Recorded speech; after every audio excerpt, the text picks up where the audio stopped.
오늘 창세기 5장 1절에서 5절의 말씀을 통해서 살고 죽었다라는 제목으로 함께 은혜를 나누겠습니다.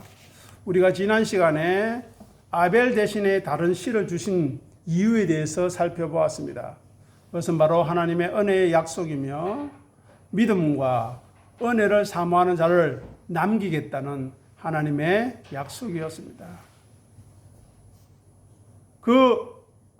다른 씨를 주셨는데 아벨 대신에 주셨다고 했습니다. 또 그 아벨은 예수님께서 의인이라고 칭해 주셨습니다. 왜 그래 했습니까? 그가 바로 의로운 제사, 어린 양으로 드린, 즉 어린 양 예수 그리스도의 십자가의 진리를 갈구하고 갈급하는 그 진리를 묵상함으로 드리는 제사였기 때문에 의로운 제사였다는 것입니다. 그러나 그는 가인에 의해서 죽임을 당할 수밖에 없었습니다. 이 타락한 세상의 원리를 잘 보여주는 원형입니다. 아벨의 믿음을 따라가는 사람들은 자기 중심과 세상 가치를 따라 살아가는 가인들에 의해 죽임을 당할 수밖에 없다는 것입니다. 또한 예수 그리스도도 십자가에 처형된 것도 그 이유에 있습니다. 가인은 제사가 무슨 의미인지, 예배가 어떤 의미인지를 생각하거나 묵상하지 않았습니다.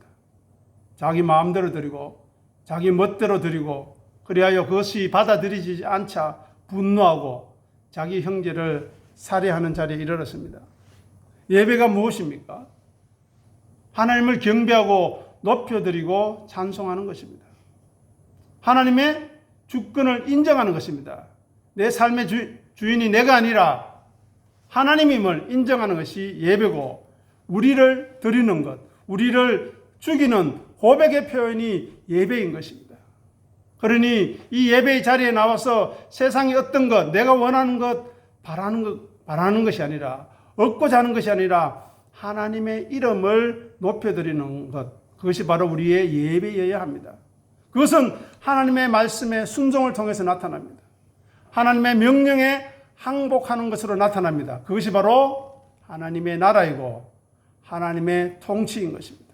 그리하여 거룩과 영광과 존귀와 찬양과 감사와 힘이 오직 우리 하나님께 있음을 고백하고 나타내는 것입니다. 그러니 우리는 예배 자리에 나와서, 제사는 여기에 나와서 하나님의 은혜를 갈급하고 갈망해야 합니다. 그것이 자기를 비우는 것입니다. 자기를 낮추는 것입니다. 자기를 부인하는 것입니다. 그래야만 거기에 진리의 말씀의 역사가, 성령의 역사가, 하나님의 역사가 나타나게 되는 것입니다. 내가 꽉 차 있고 내 생각만 남아있는데 거기에 하나님의 역사가 나타날 수 없습니다. 나타난다고 해도 그것은 우리의 영광으로, 내 칩으로 간주할 수 있기 때문입니다. 아담과 하와를 생각해 보십시오. 그들의 불순종과 거역함으로 인해서 이 땅의 죄가, 살인이, 미움이, 시기가, 질투가, 남을 비난하고 욕하고 판단하는 일이 우리에게 있음에도 불구하고 하나님께서는 새로운 생명을 허락해 주셨습니다. 새로운 은혜를 허락해 주셨습니다. 다른 씨를 허락해 주셨습니다. 그래서 저와 여러분들이 지금 여기에 앉아 있는 것입니다. 하나님의 믿음의 역사는 지금도 우리들을 통해서 펼쳐지고 있고 펼쳐져야 하는 것입니다. 그럼에도 안타깝게도 우리는 여전히 사단 마귀의 악한 것들의 도구로 사용되고 있습니다. 이해하고 용서하고 포용하는 것이 아니라 비난하고 질투하고 시기하고 욕하는 것에 우리는 익숙해 있습니다. 하늘에 우리 아버지의 그 은혜와 사랑이, 우리에게 허락되어진 그 놀라운 은혜가 결코 헛되이 되지 않도록 해야 함에도 불구하고 우리는 여전히 자기밖에 모르는 사람입니다. 진리의 말씀을 가까이 하지 않습니다. 아니, 악한 것들이 그렇게 하지 못하게 합니다. 일에 바쁘게 만들고, 자기 생각에 바쁘게 만들고, 주변 일에 정신없이 없게 만들어버립니다. 하나님을, 진리의 말씀을 묵상하는 시간이 없습니다. 그러니 진리의 말씀을 자세하게 연구하는 상고하는 일은 생각할 수도 없습니다. 그러니 질문도 없고 나누지도 못하고 되새김질을 하지 못하는 것입니다. 왜 그런가? 오늘 함께 나눌 창세기 5장의 말씀을 통해서 구체적으로 또 살펴보도록 하겠습니다. 오늘 본문 보시기 바랍니다. 5장 1절 마지막에 보면 뭐라고 되어 있습니까? 5장 1절이 아니고 5장 5절 마지막에 보면 뭐라고 되어 있습니까? 살고 죽었더라입니다. 성경에는 두 가지 족보가 나옵니다. 첫째는 죽음의 족보, 두 번째는 생명의 족보입니다. 세상의 족보는 특징이 무엇입니까? 부귀의 중심입니다. 그리고 혈연관계, 한 종족의 계보를 기록한 것이 세상의 족보입니다. 가계의 영속성을 지향하고 시족 유대를 결속시키기 위함이었습니다. 그러나 그것을 자세히 살펴보면 그것은 생사의 기록 순서에 불과합니다. 그죠? 그리고 입심양명의 인물이 배출되어 있는가 그 여부를 기록하는 것에 불과하지 않습니다. 다시 말해서 족보 있는 가문임을, 뼈대 있는 가문임을 자랑하고 싶어서, 그 자부심을 드러내고 싶어서 족보를 기록하는 것입니다. 그 특징은 무엇입니까? 바로 살고 죽었다라는 것입니다. 즉 죽은 순서를 나열하는 것에 불과합니다. 사망자 명부에 불과하다는 것입니다. 일찍 죽었느냐 오래 살았느냐 그 차이에 불과한 것입니다. 그러면 생명의 족보는 무엇이 기록되어 있습니까? 하나님의 구원의 손길이, 하나님의 역사하심이 기록되어 있습니다.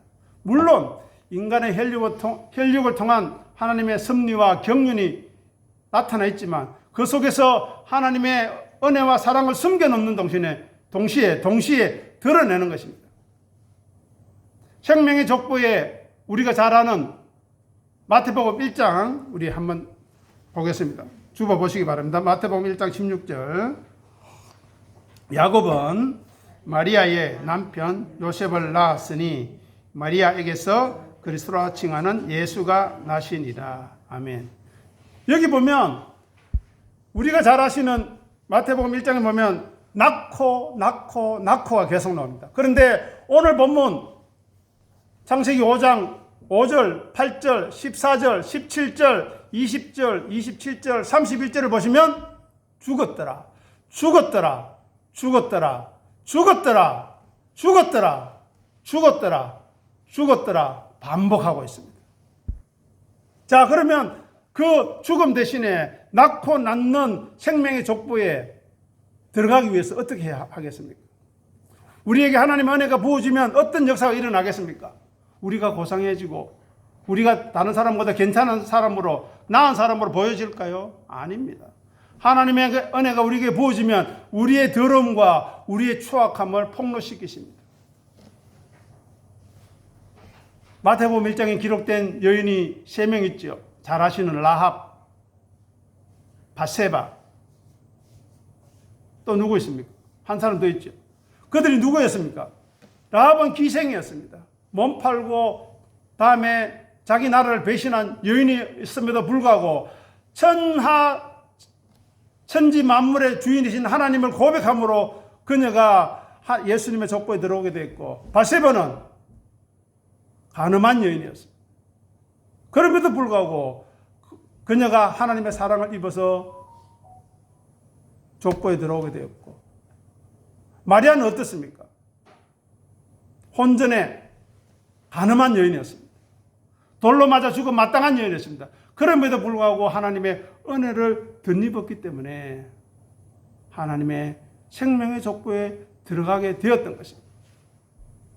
마태복음 1장의 족보의 특징은 생명의 연속성을 강조합니다. 하나님의 구원의 역사의 지속성을 강조하는 것입니다. 그 역사가 어떻게 나타나는가 살펴보겠습니다. 요한복음 17장 11절 주보를 통해 읽어보겠습니다. 나는 세상에 더 있지 아니하오나 그들은 세상에 있사옵고 나는 아버지께로 가옵나니 거룩하신 아버지 내게 주신 아버지의 이름으로 그들을 보존하사 우리도 같이 그들도 하나가 되게 하옵소서. 여기서 주목해야 할 단어는 이것입니다. 그들을 보존하사. 우리들을 지키고 돌봐 주시겠다는 것입니다. 그분이 누구시라고요? 하늘에 계신 우리 아버지 하나님이십니다. 지금까지 우리를 돌보시고 지켜주셨기에 그 손길과 섭리가 있었기에 저와 여러분들이 지금 여기 예배에 참여할 수 있는 것입니다. 여전히 선하신 하나님의 도움의 손길이 펼쳐져 있기 때문에 저와 여러분들이 예배 자리에 나온 것입니다.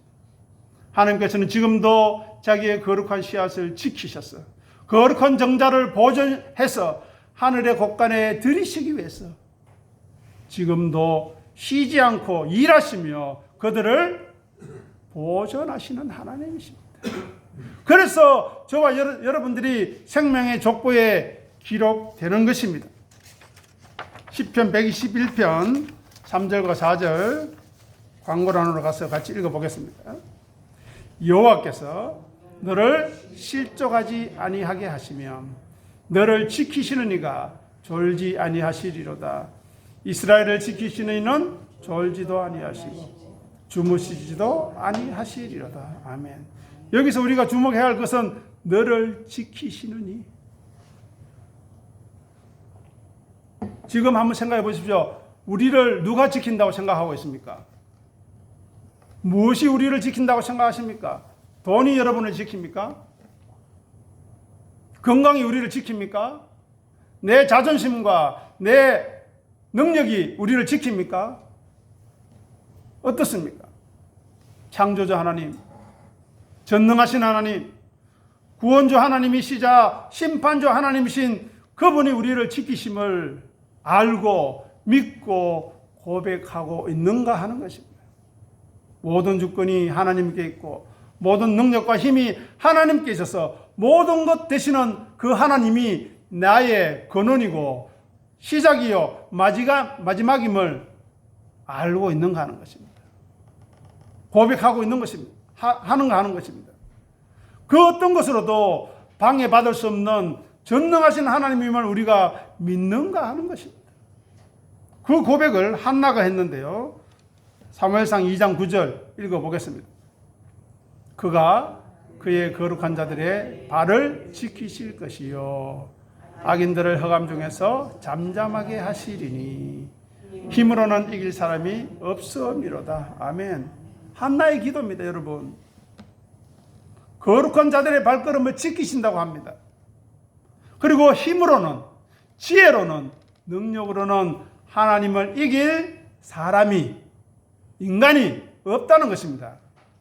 그런데 무엇을 두려워합니까? 왜 시기하고 왜 질투합니까? 왜 좀 억울하다고 그렇게 악을 부리고 소리를 지릅니까? 여전히 우리는 하나님의 은혜가 필요한 사람임을 생각해야 합니다. 그런 것이 폭로될 때에 기뻐하십시오. 아, 내가 추한 거, 내 더러운 거, 내 못난 거 드러나니 기뻐하십시오. 그 다음에 어떻게 해야 합니까? 세상 사람들은 나 몰라라 숨습니다. 아담과 하와는 숨었습니다. 하지만 저와 여러분들은 어떻게 해야 합니까? 하나님, 제가 이 정도밖에 안 됩니다. 나를 불쌍히 여기시고 내게 은혜를 더하여 주십시오. 고백하는 사람이 믿음의 사람이고 경건의 사람입니다. 경건의 사람이라고 믿음의 사람이라고 해서 그럴듯한 모습만 나타나는 것이 아닙니다. 절대 오해하지 마십시오. 하나님은 끝까지 우리의 더러움과 추악함과 못남과 못됨을 폭로해 버리십니다. 그리고 그 자리에서 네가 나를 붙들 것이냐, 네가 내 은혜를 사모할 것이냐, 아니면 숨어버릴 것이냐 선택하라는 것입니다. 경건한 자로 부르신 성도, 하나님의 자녀로 부르신 그 성도들을 잃어버리지 아니하시고 마지막 날까지 살리시는 열심과 집념과 능력이 하나님께 있음을 알고 믿는 사람이 바로 생명의 족보에 들어가는 것입니다. 요한복음 6장 39절 읽어보겠습니다. 나를 보내신 이의 뜻은 내게 주신 자 중에 내가 하나도 잃어버리지 아니하고 마지막 날에 다시 살리는 이것이니라. 아멘. 요한복음 6장에 보면 선한 목자에 대해서 나오십니다. 선한 목자가 누구입니까? 예수 그리스도입니다. 선한 목자는 자기 양을 안다고 했습니다. 우리 한 사람 한 사람을 이름으로 부르시고 안다고 하십니다. 그리고 목숨까지 버려서 우리를 품에 품으시는 분이십니다. 그런데 자기 잘났다고, 나는 누구보다 낫다고, 나는 누구보다는 괜찮은 사람이라고 그렇게 이야기하고 생각하고 오해한다면 어떻게 되겠습니까? 하나님, 저는 하나님의 사랑을 받을 자격도, 예수 그리스도의 은혜를 받을 어떤 자격도 없지만 그럼에도 불구하고 나를 사랑하시고 불쌍히 여기셔서 품에 품어주시니 감사합니다 라고 고백하는 사람이 성도요 하나님의 예수 그리스도의 양인 것입니다. 그러나 도적과 강도는 어떻습니까? 자기 유익을 위해서 욕심을 채우려고 양을 잡아먹습니다. 양을 위해서 생명을 버리는 것이 아니라 수단으로 봅니다.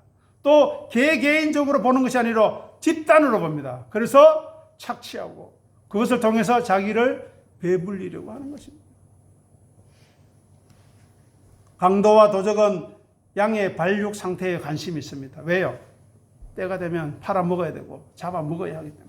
그리고 양의 숫자에만 관심이 있습니다. 우리 교회 몇 명 왔노? 오늘 몇 명 왔노? 헌금 얼마 했노? 봉사 어떻게 잘하노? 우리 교회를 위해서 어떻게 섬기고 있노? 그것만 체크합니다. 수익 정대. 그것에만 관심을 가지는 것이 도둑과 강도라는 것입니다. 하지만 선한 목자는 어떤 모습입니까?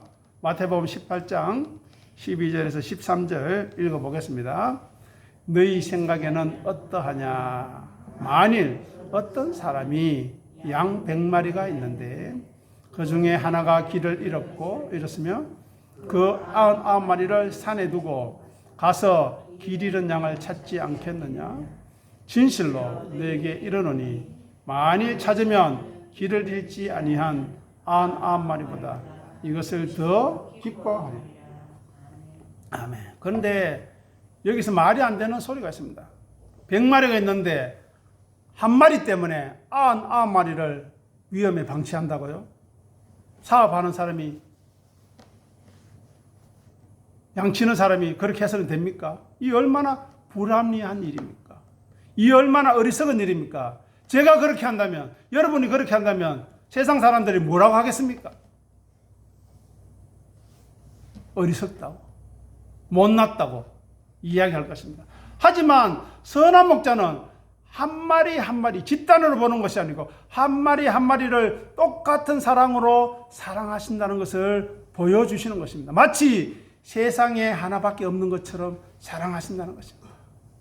그래서 누군가 이야기했습니다. 예수님은 나 하나 때문이라도, 여러분 한 사람 때문이라도 십자가에서 죽으셨을 것이라고. 그 은혜와 그 사랑을 아는 사람이 성도고 생명의 족보에 들어갈 수 있는 사람입니다. 하나님의 사랑과 그 돌보심과 그 은혜가 얼마나 크고 놀라운지 조금씩 알아가는 사람. 반면에 나의 어리석음과 나의 못남과 여전히 내 감정에 충실한 나의 모습을 보면서 하나님 도와주십시오. 내 안에 사랑이 없음을 고백합니다. 내 안에 사랑이 없음을 고백합니다. 나에게 은혜를, 사랑을 더 부어달라고 기도하는 사람이 믿음의 사람인 것입니다. 선한 목자는 양에 앞서갑니다. 모범으로, 모델로 보고 따라오도록 그렇게 하는 것입니다. 하지만 절도와 강도와 도둑은 어떻습니까? 뒤따라갑니다. 양들을 위험에 노출시킵니다. 양들이 고통받아도 몇 마리 죽어도 상관하지 않습니다. 혹 자기의 목숨이 위태로 올라 싶으면 도망쳐버립니다. 양들을 나 몰라라 하고 외면해버립니다. 그 얘가 누구입니까? 자기밖에 모르던 야곱 아니었습니까? 야복각 앞에서 그가 어떤 일을 했습니까? 자기는 뒤에 있으면서 덜 소중한 것부터 조금씩 보내다가 혹 문제가 있으면 다 도망치려고 그것이 바로 강도와 도둑인 것입니다. 그런 사람들은 생명의 족보에 들어올 수 없습니다. 오늘 본문으로 다시 돌아오십시다. 5장 1절 보시기 바랍니다. 이것은 아담의 계보를 적은 책이라. 하나님이 사람을 창조하실 때에 하나님의 뭐로 창조했다고요? 모양으로. 이 말이 무슨 뜻입니까? 사람을 창조하셨는데 하나님의 모양대로 지으셨대요. 이게 무슨 말일까요? 우리가 하나님을 닮았다는 것입니까? 지금 이 모습이? 아니죠. 영혼을 사모하는 마음을 주셨다는 것입니다. 하나님과 함께하고 싶은 마음을 주셨다는 것입니다. 하나님과 연합하고 싶은 갈급함을 심어두셨다는 것입니다. 그것이 바로 성경이 말하는 복입니다. 진리를 갈급하는 그 사람을 사람이라 합니다. 성경에서는. 네. 성경적인 사람입니다. 사회적인 사람이 아닙니다. 인류학적이고 생태학적이고 생물학적인 사람이 아닙니다. 철학적이고 과학적이고 종교적인 사람이 아닙니다. 성경적인 사람, 순종하는 사람, 은혜를 갈급하는 사람, 그 사람이 바로 하나님의 형상으로, 모양으로 지음받은 사람이라는 것입니다. 타락하기 전에 아담과 하와가 어땠습니까? 에덴 동산에서 하나님이 그들을 부르실 때 하나님과 만나서 대화를 했습니다. 그죠? 타락한 이후에도 하나님의 음성을 듣습니다. 네가 어디 있느냐? 하나님과 만나고 하나님과 대화하고 하나님의 말씀을 듣는 곳이 에덴 동산이라면 지금 이 예배에서도 그것이 재현되는 것인 줄 아십니까? 믿어지십니까? 지금 하나님의 말씀이 증거되어지고 그 말씀이 내 마음판에 새겨지고 이 말씀이 나를 영혼으로 인도하겠구나 하는 확신이 있습니까? 그러면 여러분 복된 사람입니다. 여러분은 생명의 족보에 기록되어 있는 사람입니다. 아담과 하와에게 하나님은 분명히 말씀하셨습니다. 명령하셨습니다. 창세기 2장 17절 선악과 나무의 열매를 먹는 날에는 반드시 죽으리라. 그 죽음 현상이 오늘 본문에서 나타난 겁니다. 5장에서 살고 죽었더라. 하나님은 생명을 죽이시는 하나님이 아니십니다. 살리시는 하나님이십니다. 원래 아담이 타락하지 않았더라면 생명나무의 열매를 먹고 변화되고 거듭나서 하늘의 몸을 덧입어서 하나님의 자녀로 수렴되는 것이 생명의 본래의 길입니다. 죽음을 보지 않고. 그런데 우리는 어떻게 되었습니까? 죽을 수밖에 없는. 누구 때문에요? 아담 하와 때문에 아닙니다. 저와 여러분의 죄 때문입니다. 아담 하와가 누구가 아니고요. 우리 자신이라는 것을 알아야 성경이 보이는 것입니다. 가인의 모습 속에서 내가 보여야 성경이 보이는 것입니다. 3절 보십시오. 아담은 130세의 자기의 모양 곧 자기 형상과 같은 아들을 낳아 이름을 셋이라 했죠. 셋이 누구라고요? 지난주에 봤던 다른 씨. 자기 모양 곧 자기의 형상으로 지음 받았다고 아담이 고백합니다. 이런 고백을 그가 처음 하는 것입니다. 처음이자 마지막으로 하는 것입니다. 왜요? 에덴에서 쫓겨나고 나니 하나님과의 관계가 끊어지고 하나님과 대화할 수 없는 죽음의 자리에 이르게 되니 그것이 얼마나 귀한 것이었는지 그것이 얼마나 복된 자리였는지 알고 이 셋을 통해서 그 은혜를 회복해달라고 하는 고백이 3절에 있는 것입니다. 자기 모양 곧 자기 형상과 같은 아들을 낳았다는 것입니다. 하나님의 섭리가 무엇입니까? 바로 아벨의 삶, 아벨의 믿음을 따라 살게 하려는 것입니다. 비록 타락했지만 타락 이후에 하나님 앞에 서기 위해서 어떻게 해야 할 것인가 생각하고 고민하고 묵상하여 어린 양으로 드린 의인의 길, 아벨의 길을 걸어가라고 셋을 주신 것입니다. 그것이 진리의 길이요. 좁은 길이지만 바로 에덴의 회복의 길이며 하나님 관계가 회복되는 길이며 하나님을 만나는 길이고 생명나무의 열매를 먹는 길인 것입니다. 제가 앞에서도 말씀드렸지만 살고 죽었다는 말이 계속해서 보시면 계속 나오지 않습니까? 오늘 본문 보십시오. 5절 확인해 보십시오. 8절 14절 5장입니다. 창세기 5장. 다음에 17절 20절 27절 31절 끝에 어떻게 되어 있습니까? 죽었더랍니다. 예. 이것이 바로 아담과 하와가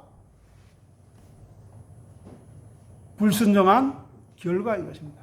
그러면 창세기 5장 24절 읽어보겠습니다. 성경을 봐도 되고요. 주보를 봐도 됩니다.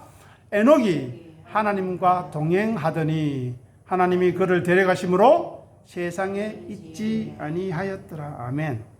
원래는 아담과 하와가 에녹처럼 죽음을 보지 않고 하나님과 동행하다가 하나님의 말씀에 순종하다가 하나님이 그를 데려가시는 그 길을 가야 했던 것입니다. 그런데 아담이 불순종하여 또 다른 사람들도 에녹처럼 그런 경건한 삶을 살지 못했기 때문에 그렇게 되었다는 것입니다. 또 요한복음 5장 39절 주보를 통해 읽어보겠습니다. 너희가 성경에서 영생을 얻는 줄 생각하고 성경을 연구하거냐 이 성경이 곧 내게 대하여 증언하는 것이니라. 아멘. 자, 영생을 얻으려고 성경을 본다는 것입니다. 영생이 무엇입니까? 타락 전에는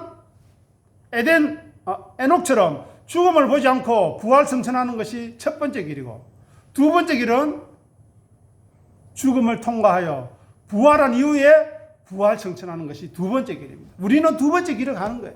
그것이 바로 셋의 길이고 다른 씨의 길인 것입니다. 그 은혜를 하나님이 주셨다는 것입니다. 그 은혜가 예수 그리스도의 십자가로 말미암아 이어진다는 것입니다. 그러니 예수님의 순종이 없었다면 저와 여러분들의 순종이 없다면 우리는 망하는 것입니다. 원래 아담은 죽은 영의 존재가 아닙니다. 산영의 존재로 신령한 몸으로 변화되어야 했던 것입니다.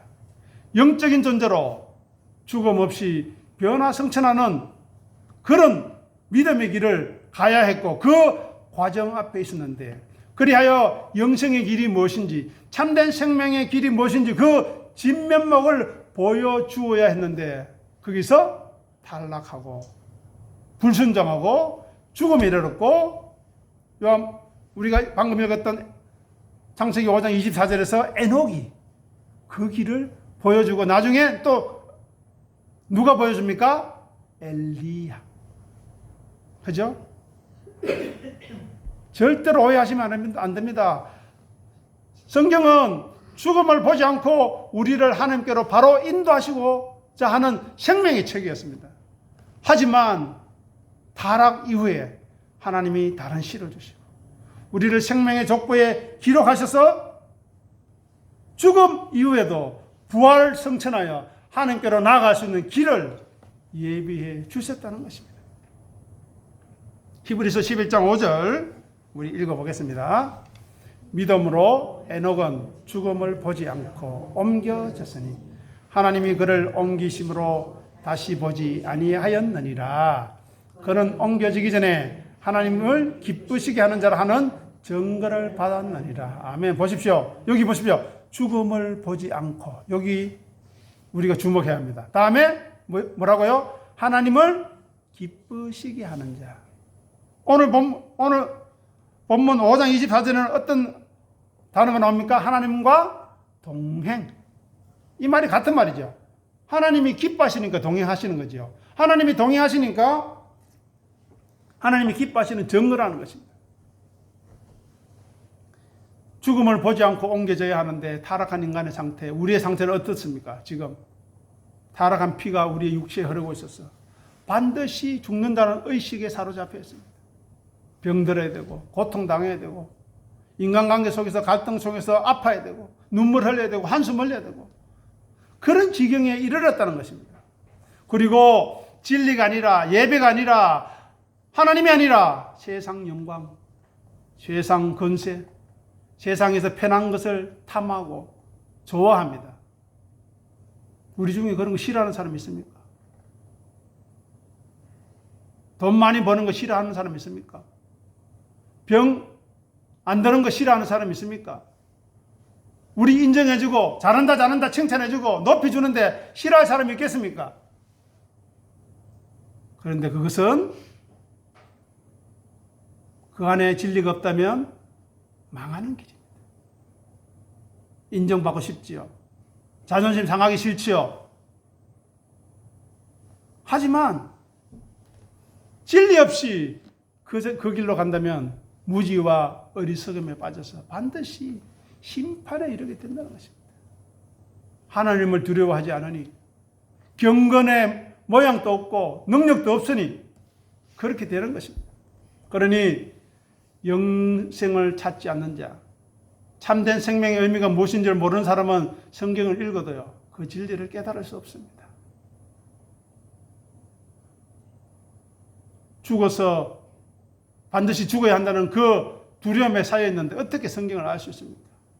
에녹이 누군지도 모르고 엘리야가 누군지도 모르고 모세가 누군지도 모르는데 왜 모세가 변화산에서 엘리야와 함께 나타났는지도 모르는데 어떻게 진리를 알 수 있고 진리를 따라갈 수 있으며 풍성한 생명을 얻고 살아갈 수 있겠는가 하는 것입니다. 이제 마지막으로 히브리서 2장 14절 15절 읽어보겠습니다. 자녀들은 혈과 육에 속하였음에 그도 또한 같은 모양으로 혈과 육을 함께 지니심은 죽음을 통하여 죽음의 세력을 잡은 자 곧 마귀를 멸하시며 또 죽기를 두려움으로 무서워함으로 한평생 매여 종노릇한 모든 자들을 놓아주려 하심이니. 아멘. 이 말씀 꼭 기억하시기 바랍니다. 보십시오. 14절. 우리들은 혈과 육에 속해 있죠. 그죠? 이것은 반드시 죽을 수밖에 없습니다. 그런데 예수님도 또한 같은 모양으로, 본문을 보시면 따라오십시오. 같은 모양으로 혈과 육을 함께 지니셨대요.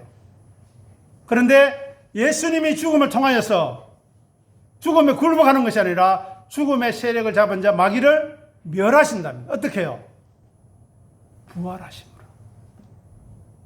그 부활의 길에 우리도 같이 가는 겁니다. 어떻게 해요? 예수님의 품에 안겼어. 아무개는 내 거야. 아무개는 내 양이야. 그가 나를 섬기고 나를 따르니 내가 마지막 날에 다시 살릴 것이야. 그를 품을 것이야 라고 마귀를 멸하시고, 또 보십시오. 15절. 또 죽기를 무서워합니다. 왜 죽기를 무서워합니까? 왜 돈 없으면 안절부절 못합니까? 왜 병들면 안절부절 못합니까? 왜 인정받지 못하고, 왜 자기 마음대로 안 되면 안절부절 못합니까? 두려워서 그렇죠. 죽음 때문에 그렇죠. 죽음을 이겼는데 어떤 비난과 어떤 욕이 왜 두렵습니까? 하찮은 거죠. 의미 없는 거죠. 아니 반대로 의미 없는 욕을 하고 대단한 근거로 나를 싸잡아 비난하는데 그 사람이 불쌍하지 않습니까? 그 마음이 사는 겁니다. 그 마음을 품게 하셨으니 그 사람이 나에게는 스승이요, 나에게는 훌륭한 조교요, 나에게는 훌륭한 채찍이 되는 것입니다. 그렇지 않고 나를 욕하는 사람과 같이 싸구려로 넘어가게 되면 우리는 같은 심판에 빠지게 되는 것입니다. 죽기를 무서워함으로 한평생 매여서, 보십시오. 한평생 매여서 종노릇 한대요. 한평생. 죽을 때까지. 그런데 감사하게도 놓아주시는 은혜, 생명의 족보로 인도하시는 은혜, 다른 씨를 주시는 은혜가 우리에게 있기 때문에 지금 우리는 찬송하는 것이고 예배하는 것이고 감사하는 것이고 기뻐하는 것입니다. 자, 생각해 보십시오. 살고 죽음으로 끝나시겠습니까? 죽음의 족보에 우리들의 이름이 기록되어야 하겠습니까? 아니면은 낳고 낳았더라, 예수 이름에 있는 그 족보에 기록되어야 하겠습니까? 지금 우리는 어디에 속해 있습니까? 확인할 수 있습니까? 확정할 수 있습니까? 생명의 족보에 있음을 믿어지십니까? 아멘입니다. 감사합니다. 그렇다면 세상에서 당하는 어떤 비난도, 욕도, 수치도, 조롱도 예수님이 그랬던 것처럼 세상이 나를 미워했기 때문에 너희들도 미워할 거라, 싫어할 거라 말씀하셨습니다. 그것을 알고 이것이 은혜구나 분명히 아시고 욕먹는 거 너무 두려워하지 마십시오. 좀 자기 못난 거 드러나는 거 두려워하지 마십시오. 어떻습니까? 하지만 중요한 것은 그 자리에서 하나님의 은혜를 구하는 것입니다. 하나님 나를 도와주십시오. 은혜를 주십시오. 불쌍히 여겨주십시오. 그리할 때 나를 욕했던 상대방이 불쌍하게 보여지고 나를 비난하던 그 상대방이 빵을 위해서 기도할 수 있게 되고 그들을 품을 수 있는 것입니다. 이 은혜가 우리의 남은 삶 가운데 풍성하기를 소원하고 기도하고 축복합니다. 기도하겠습니다. 하나님 아버지 은혜를 감사합니다. 오늘 또 이 귀한 예배 시간에 우리 생에 다시 올 수 없는 이 귀한 시간에 예배하게 하시고 찬송하게 하시고 기도하게 하시고 말씀을 간절한 마음으로 듣게 하심을 감사합니다. 말씀을 가슴에 품고 마음판에 새기고 과연 그 말씀이 그러한가 돌아가서 상고하는 자세히 연구하는 귀한 믿음의 종들로 삼아 주시옵소서. 한 귀로 듣고 한 귀로 흘려버리는 자가 아니라 되새김질하고 되새김질하여서 그 말씀이 나에게 생명이 되고 능력이 되고 위로가 되고 하나님의 은혜가 되어 줄 수 있도록 주여 역사하여 주시고 이 은혜를 사모하는 귀한 생명들 이름 부르시고 예배 자리로 불러주셔서 함께 우리 하나님의 이름을 높이게 도와주시옵소서. 감사하며 우리 주님 예수 이름으로 간절히 기도드립니다. 아멘.